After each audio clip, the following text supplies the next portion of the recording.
কুলের আচারের কথা মনে পড়লে ছোটোবেলার স্মৃতিগুলো মনে পড়ে যায়। বাচ্চারা বড়রা সবাই খেতে এই আচার পছন্দ করে। তো আজকে আমি আপনাদের সঙ্গে শেয়ার করব কুলের আচারের রেসিপি। তো ভিডিওটা আপনারা প্রথম থেকে শেষ পর্যন্ত দেখবেন। খুব সহজেই কিন্তু এই আচার বানানো যায় অল্প সময়ের মধ্যেই।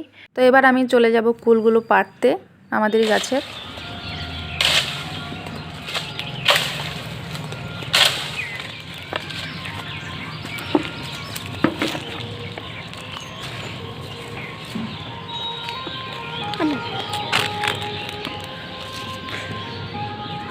এই যে এখানে আমার কুল পাড়া হয়ে গেছে। এগুলো এবার ছাদে রোদ্রে দিয়ে দেব। এখন তো খুব সুন্দর রোদ, আশা করছি দুদিনে খুব সুন্দর শুকিয়ে যাবে।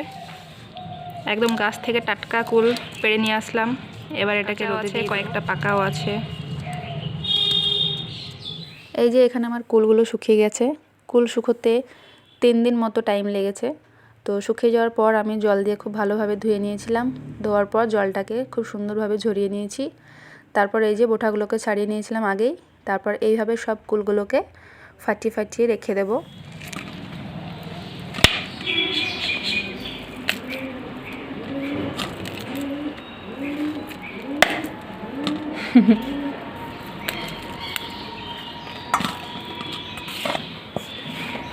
এইভাবে সবগুলো এবার ফাটিয়ে নেব।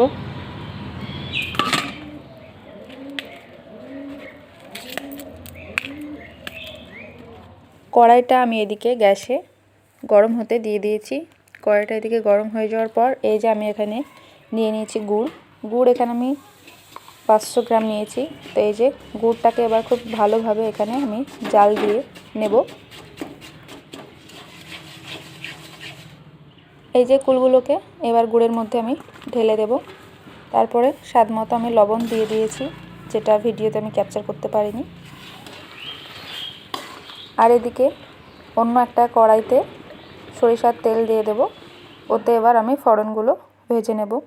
ফোড়নের মধ্যে নিয়েছি আমি রসুন, তেজপাতা, এলাচ, শুকনো লঙ্কা আর পেঁয়াজ। তো আমি সবগুলো তেলে সুন্দরভাবে লাল করে একটু ভেজে নেব।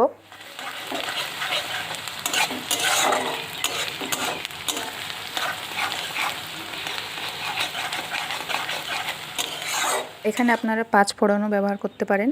5 ফোড়নটা পছন্দ করি না আচারে খেতে, তাই এখানে আমি ব্যবহার করিনি। চাইলে আপনারা অবশ্যই ব্যবহার করতে পারেন। আর এই যে এইদিকে আবার কুলটাকে ভালোভাবে নেড়ে নিব। আর কুলটাকে আমি ভালোভাবে এখানে ফুটতে দিয়ে দেবো। সুন্দরভাবে ফুটে গেলেই হয়ে যাবে। আর যখন ফুটে যাবে তারপরে এই যে ফোড়নটা ভাজছি সেটা এবার কুলের উপরে দিয়ে দেব।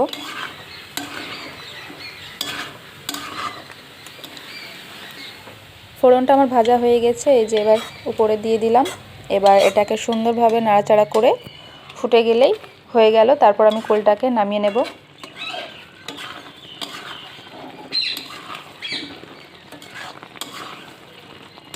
আর এই যে এখানে কালারটা দেখেন, কালারটা তো দারুণ এসেছে আর গন্ধটাও কিন্তু খুব সুন্দর বেরিয়েছে। আমি টেস্ট করে দেখলাম সব কিছুই ঠিক আছে, মিষ্টি, লবণ, ঝাল সব কিছু একদম পারফেক্ট হয়েছে।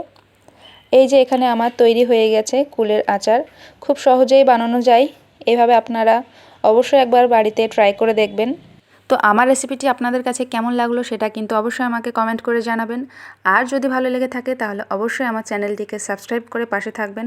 ধন্যবাদ।